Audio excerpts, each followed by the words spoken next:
Let's cover sets. They are also a type of collection.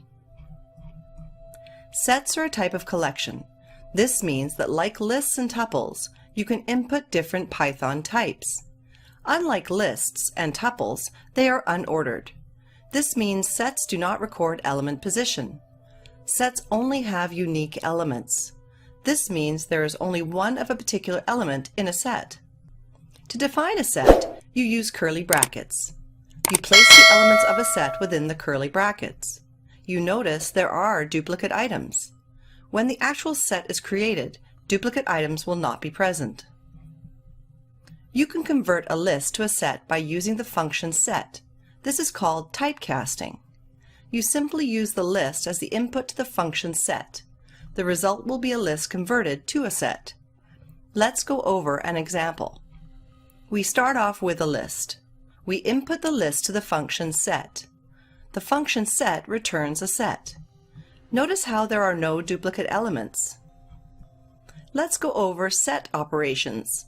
These can be used to change the set. Consider the set A. Let's represent this set with a circle. If you are familiar with sets, this can be part of a Venn diagram. A Venn diagram is a tool that uses shapes usually to represent sets. We can add an item to a set using the add method. We just put the set name followed by a dot, then the add method. The argument is the new element of the set we would like to add, in this case, in sync. The set A now has in sync as an item. If we add the same item twice, nothing will happen as there can be no duplicates in a set. Let's say we would like to remove in sync from set A. We can also remove an item from a set using the remove method. We just put the set name followed by a dot, then the remove method. The argument is the element of the set we would like to remove, in this case, in sync. After the remove method is applied to the set, set A does not contain the item in sync. You can use this method for any item in the set. We can verify if an element is in the set using the in command as follows. The command checks if the item, in this case ACDC, is in the set. If the item is in the set, it returns true. If we look for an item that is not in the set, in this case for the item who, as the item is not in the set, we will get a false. These are types of mathematical set operations. There are other operations we can do.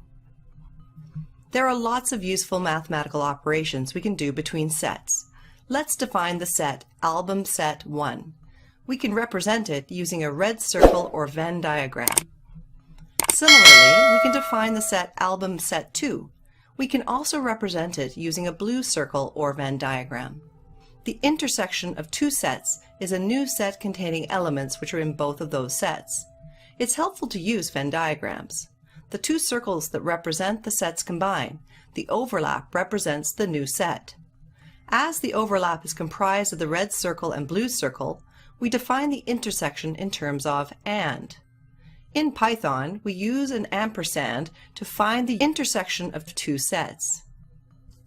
If we overlay the values of the set over the circle, placing the common elements in the overlapping area, we see the correspondence. After applying the intersection operation, all the items that are not in both sets disappear. In Python, we simply just place the ampersand between the two sets.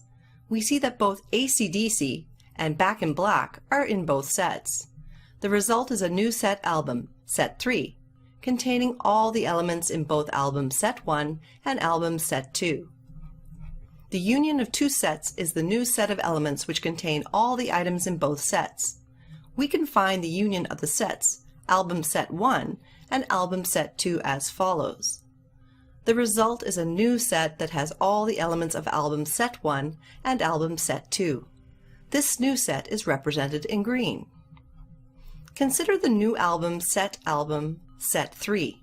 The set contains the elements ACDC and Back in Black.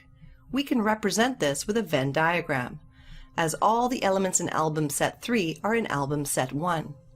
The circle representing album set 1 encapsulates the circle representing album set 3.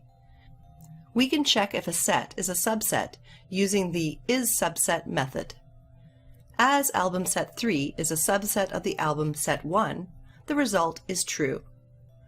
There is a lot more you can do with sets. Check out the lab for more examples.